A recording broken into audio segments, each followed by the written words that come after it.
Welcome to Fox 55's Green and Gold Gridiron.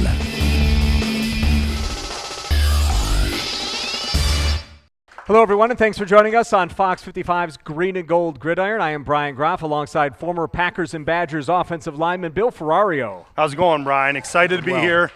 You know, we had a tough game, but I'm gonna cut right to the chase. I'm gonna give you the answer to this loss. All right, what is the answer? Olivia Munn.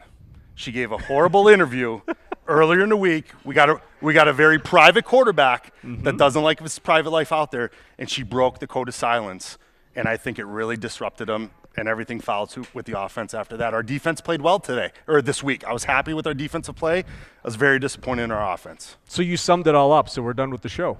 We are done.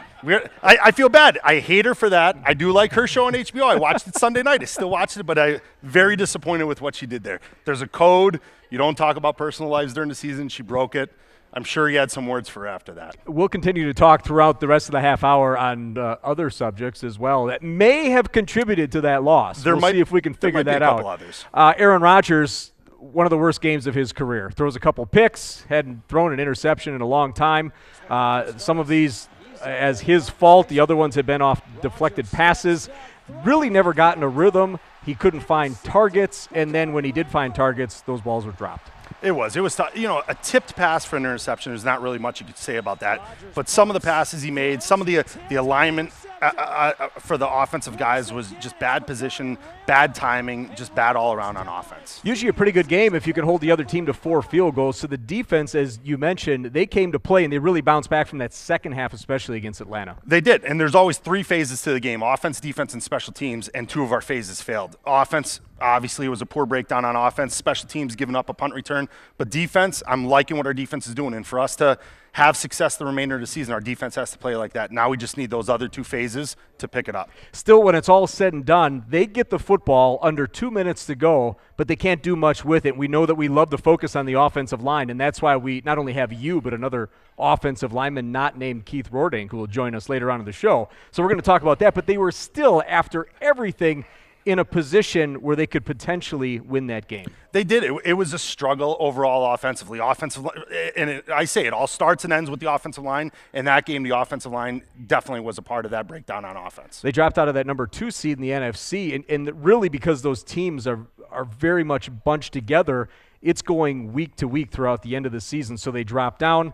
2 more games to go. Luckily, they can bounce back, hopefully with a big-time win against Tampa Bay, and then it sets up that finale against Detroit. We're set up for a nice one this week at Tampa. It is a road game, and every game's a challenge. And from Tampa's point of view, they're going to be looking at this game as this is a way to ruin Green Bay's playoff chances. So you got to go in, guns blazing, study hard all week, focus, go down there and play hard. But it's still going to be a challenge that it's a road game. But, yeah, every game's important right now. Every game means a lot. Yeah, that tough loss, the setback in Buffalo. The Packers have never won in that city. With more on that loss, let's send it over to Jana Wimmer.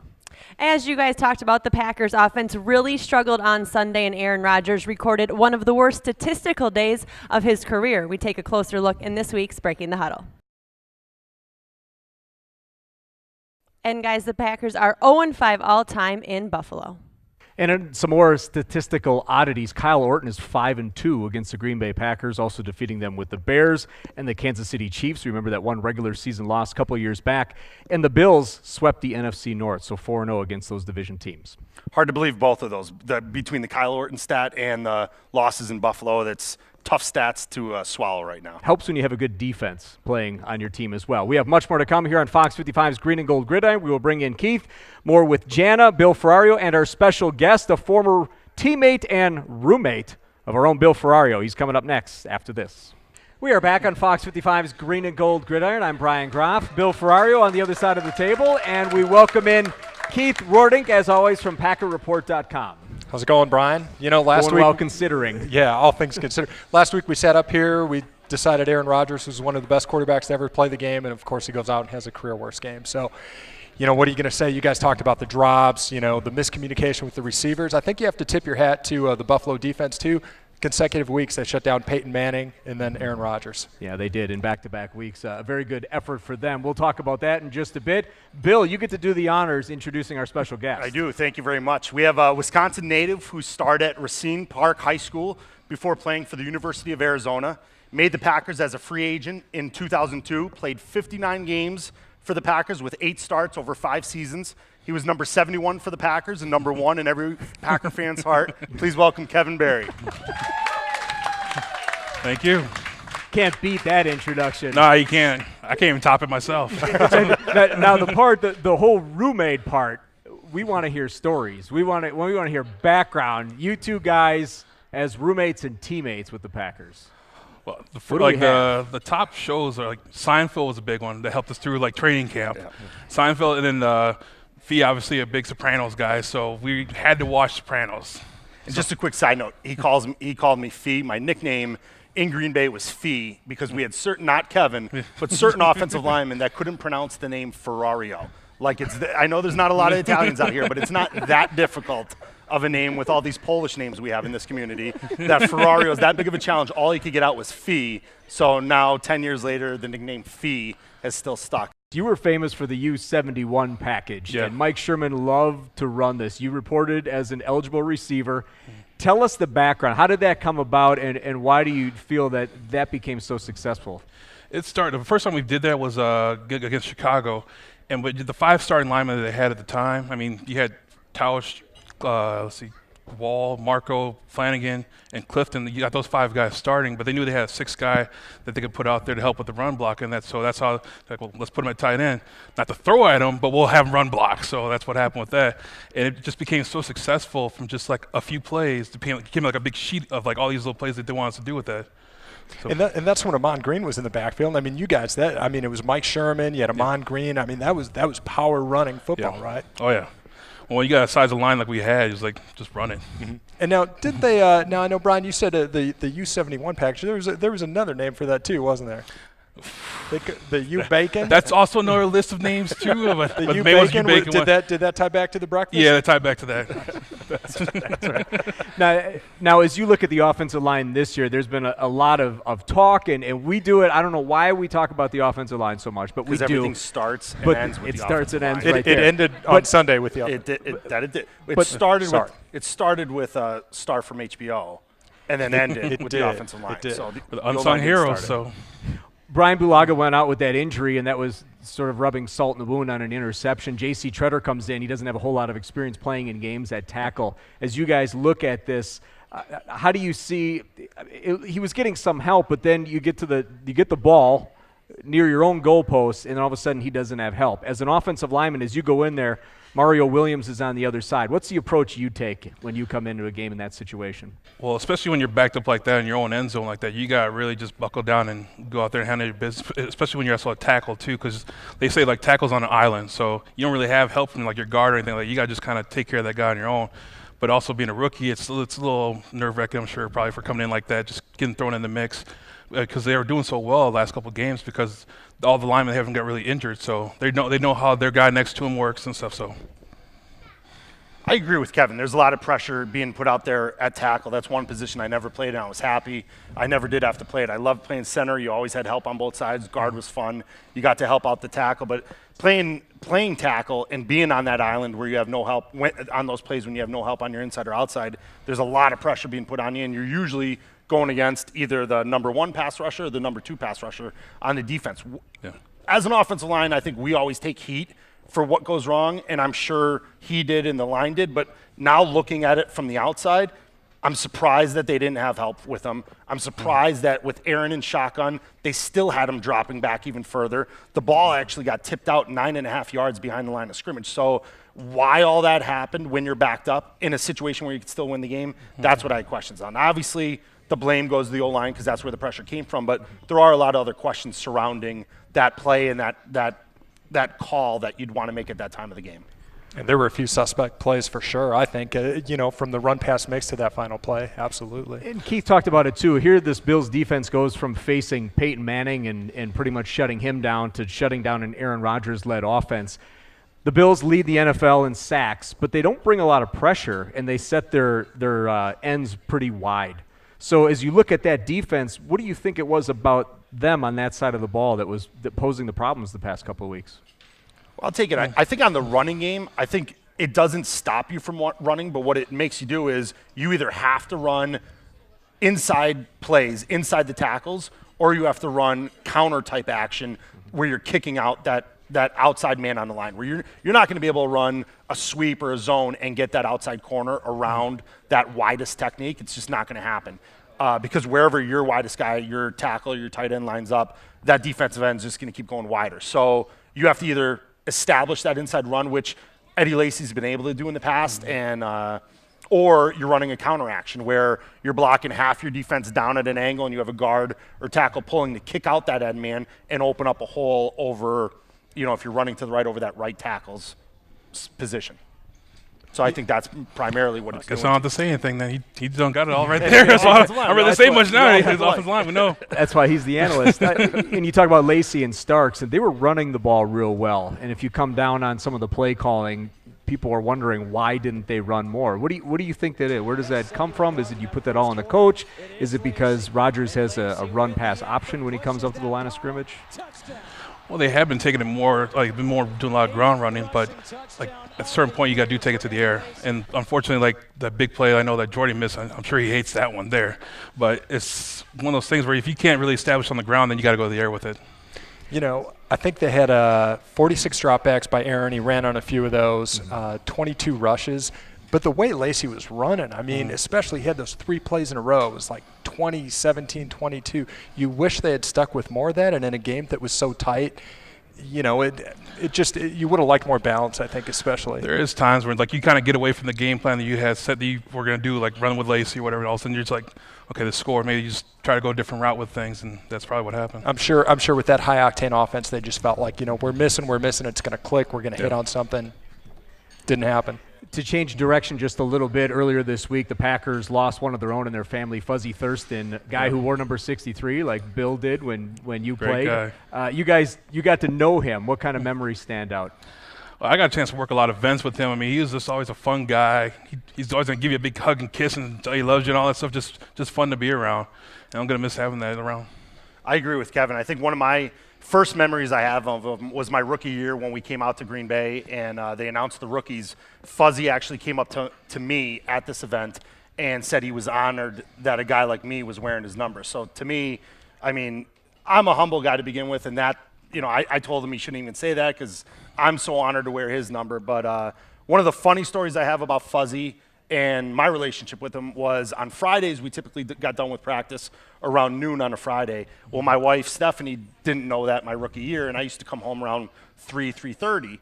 And after a couple weeks, she got to talking to the other wives, and somebody mentioned about what time they got out of practice, and she asked me, what are you doing for these 3 hours when everybody else is done? I said, well, I didn't realize Fuzzy Thurston had a bar here in Green Bay, so I stopped in for lunch one day, and next thing you know, Fuzzy's there, and I get to talking to him, and he's like, hey, why don't you stop back next week? So I was like, all right, next Friday, I'll see you at 12. So I started going back every week. Well, when my wife found out, she was more mad that I didn't tell her and bring her to Fuzzy's. So then the Fridays following that, my wife and I would go to Fuzzy's and have lunch with Fuzzy and just talk to him and listen to his stories. And I could stay there all day just listening to him because he was a man that he remembered every little detail and had a ton of great stories to tell.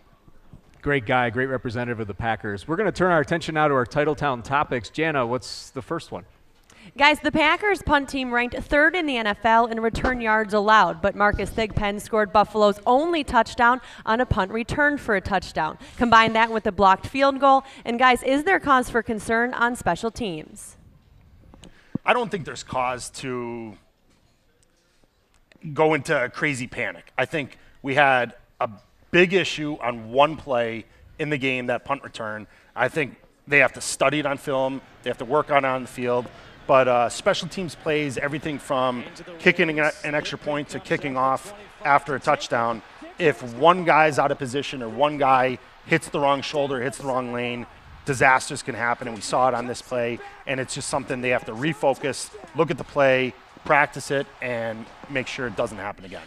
Yeah, I agree. I did a lot of special teams work myself, and it's just the littlest thing. If one guy is just a couple of spaces over, that can be the big thing to make to go to the house with it. So I'm sure they're going to go over and dissect the whole play about what happened. They're going to get the things corrected. So I wouldn't be too worried about myself either. I'm gonna worry a little more. I'm not gonna say Sean Slocum is on the hot seat, but let's say it's getting warm. 6 block kicks this season, 2 field goals, 2 extra points, 2 punts. That was the second return taken back for a touchdown. That's not the norm. Their punt coverage has been good, but all the block kicks, that's a problem. I mean, that's something they have to get figured out from a personnel or a scheme perspective. I mean, they can't let something like that come and bite them, when the game gets close. It's going to be a problem. Especially the deeper you get into the season like this. When you get to that second part of the season where you get into the playoffs, you definitely got to have those things ironed out and ready to go because other teams will take advantage of that. Yeah, for sure. Very good. Time for us to take a break. We'll come back with topics 2 and 3 after this. Welcome back to Green and Gold Gridiron. We are at Scotty's in Schofield and have former Packers offensive lineman Kevin Barry here with us. Guys, we've discussed topic 1, and it's time for topics 2 and 3. Next up for the Packers is Tampa Bay. The Buccaneers fell to Carolina and dropped to 2-12, but their head coach Lovie Smith is familiar with the Packers. So what do you expect on Sunday? Well, I mean, yeah, he's around for a couple of years with Chicago and that, but you can know about a team, but you got to still be able to stop him with you got to have the arsenal to stop him, I should say. And he had a little bit with Chicago. Now we'll see how he got in Tampa. But, I mean, like, he knew, like, when we played him when he was in Green Bay or when he was in Chicago, they knew the plays that we were doing, but we still were like, okay, you guys got to stop us, though. Because they'd call out what play we were doing, but like, and you still got to stop us with it. Because they knew when I came out, they got, okay, we're going over Barry and that. But they still got to stop the play. Yeah, I don't know if they have the personnel to keep up this season. Now they've lost 7 games by less than a touchdown, so I mean they're maybe not as bad as a 2-win team would normally be. But Mike Evans, I think you have to look out for. I think when you talk about Tampa, it's Mike Evans, the rookie receiver. He's got 10 or 11 touchdowns, so I mean he's going to test that secondary.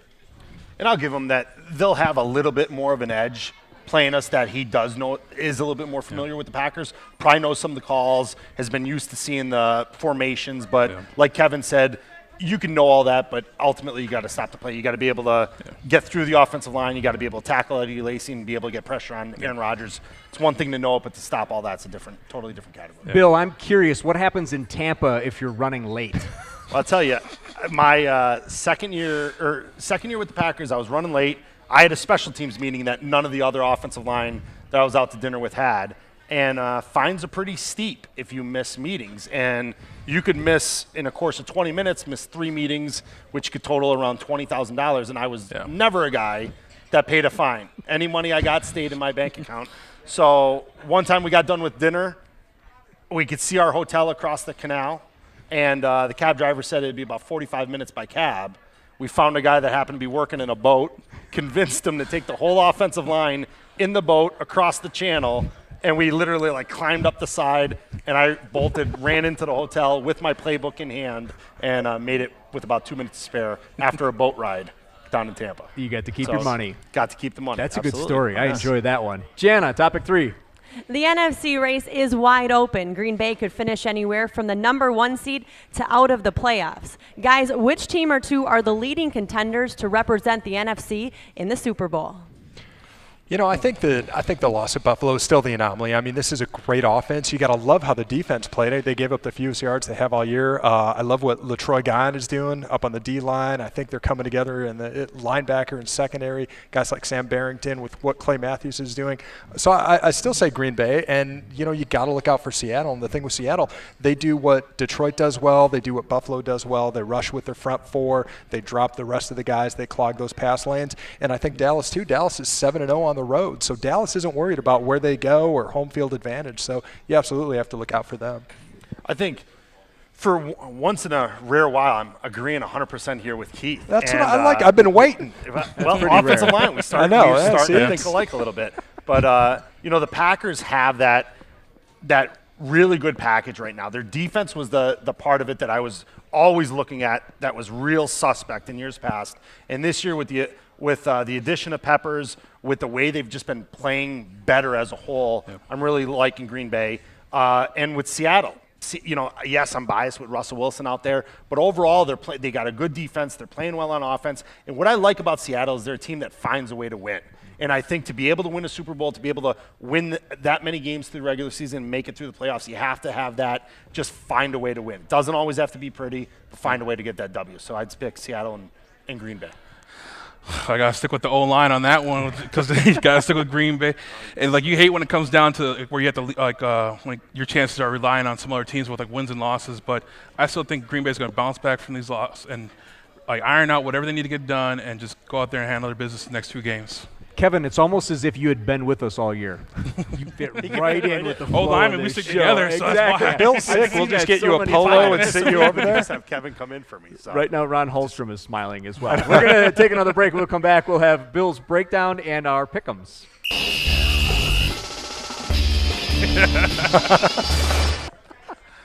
I did not drop the reached- football first off. You did not. I no. did not drop the Kevin football. thinks you did. Bounced the football, came Yeah. right back up. I plead the fifth on that.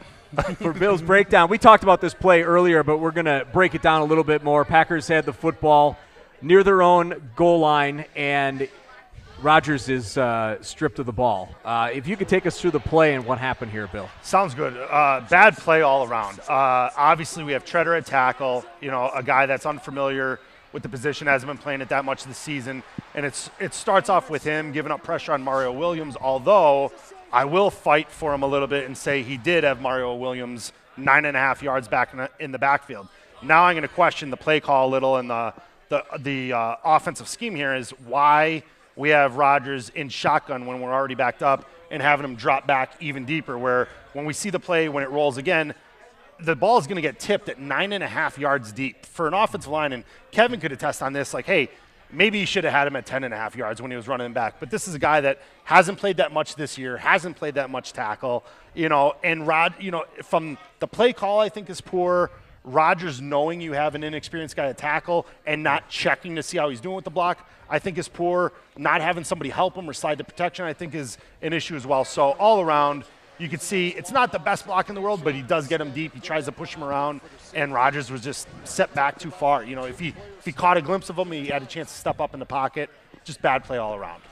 The other part of it is we learned the rule that the one who fumbled is the only one who could pick it up and move the ball. So once Eddie Lacy touched that ball, then it was down in the end zone. Let's do our Fox 55 pick'ems. Yeah, we're going to start with the Lions at the Bears. Our standings are tight at the top, so everyone better have their game face on today. Lions at Bears, Lions. We're getting set up for the showdown at Lambeau Field. I'm pretty sure they still have a Mopey House Cat at quarterback, so I flipped the coin. picking the Lions. Don't want them to, but think they're going to. Next up, we have Vikings at Dolphins. I'm going to go with the Dolphins because I'm in it to win it. And I'm not from Minnesota. Turning in your purple and gold overalls. There we go. I'm just going for Miami. I so thought the Vikings were going to pull it around, but they're not. This is a next wife up we- pick. Seahawks at Cardinals. This has NFC implications, so we put this one on our agenda. I'm going with the Cardinals on this one at home. Bill likes talking about Russell Wilson, so I'll do it first. Russell Wilson and the Seahawks. Badger. If they weren't down to their third string quarterback, but I can't see Seattle losing. I'm going to have to go with Seattle. They're looking good right now. Because he's twice as good, we'll say Russell Wilson. Badger. And last but not least, we have Packers at Our Buccaneers. Arizona guy over here. Are you picking the Packers, Keith? Come on. Packers. Just checking. Packers. Does Keith have a Packers logo on both sides? There, we are all set up. Our thanks to Kevin Berry. Thanks for joining us this week. Thank We you. appreciate you coming over. For all of us here at Fox 55's Green and Gold Gridiron, thanks for watching.